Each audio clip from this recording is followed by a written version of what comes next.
लिफ्टमध्ये अडकून 11 वर्ष अमयाचा गेला जीव। नमस्कार, आपण बघत आहात क्राईमनामा महाराष्ट्र न्यूज। जर आपण चॅनलवर नवीन असाल तर कृपया चॅनलला सबस्क्राइब करा, व्हिडिओ जास्तीत जास्त शेअर करा। टेक्नॉलॉजी कुठलीही असो ती जेवढी फायद्याची तेवढी घातक सुद्धा ठरू शकते।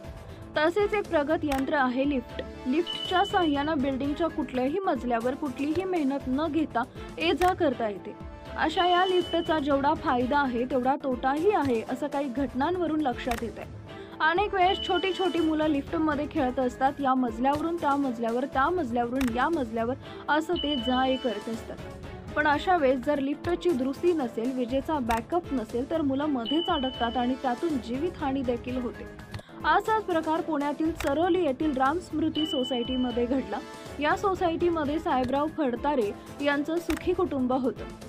त्यांचा अमया नावाचा 11 वर्षाचा मुलगा होता। तो नेहमीप्रमाणे ग्राउंडवर सायकल खेळायला, नंतर तो लिफ्टमध्ये आला आणि लिफ्टनं वर जात असताना काय चूक घडली देव जाणे, पण तो लिफ्टमधून बाहेर येत असताना लिफ्ट सुरू झाली आणि त्याच्या शरीराचा निम्मा भाग लिफ्टमध्ये अडकला आणि निम्मा भाग बाहेर राहिला। यामुळे पायाकडील भाग शरीरापासून वेगळा होऊन 3ऱ्या मजल्यावर गेला, तर वरील शरीर 4थ्या मजल्यावर राहिला।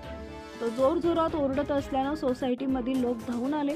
अमयाला बघून कुणीतरी अमयाच्या कुटुंबाला माहिती दिली। अमयाचे वडील धावत आले। त्यांनी लिफ्टमध्ये अडकलेल्या आपल्या बाळाला मांडीवर घेतलं, पण त्यावेळेस अमया म्हणत होता, पप्पा मला वाचवा, पप्पा खूप त्रास होतोय, मला लवकर दवाखान्यात न्या। मुलाच्या शरीराचे 2 भाग बघून अमयाच्या आई वडिलांना काहीच सुधरत नव्हतं। कुणीतरी फायर ब्रिगेडला फोन केलं। फायर ब्रिगेडच्या कर्मचाऱ्यांनी लिफ्टमध्ये अडकलेलं अमयाचं शरीर काढलं।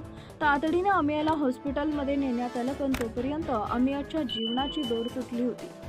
कधीही न भरून निघणारं नुकसान अमयाच्या कुटुंबाचं झालं होतं। मित्रांनो, लिफ्ट जरी आपल्याकरता सोयीस्कर असली तरी तिचे घातक परिणाम देखील। यामुळे आपल्या मुलांना सांगा की लिफ्ट हे खेळण्याकरता नाही तर आपल्या सोयीकरता आहे। खेळण्याच्या नादात किंवा कारण नसताना वर खाली ये-जा करत असताना घात होऊ शकतो। दुसरं, लिफ्टचे दरवाजे, विजेचा बॅकअप आदीची काळजी बिल्डिंगमधील रहिवाशांनी घेतली पाहिजे, जेणेकरून कुणाचा घात होणार नाही।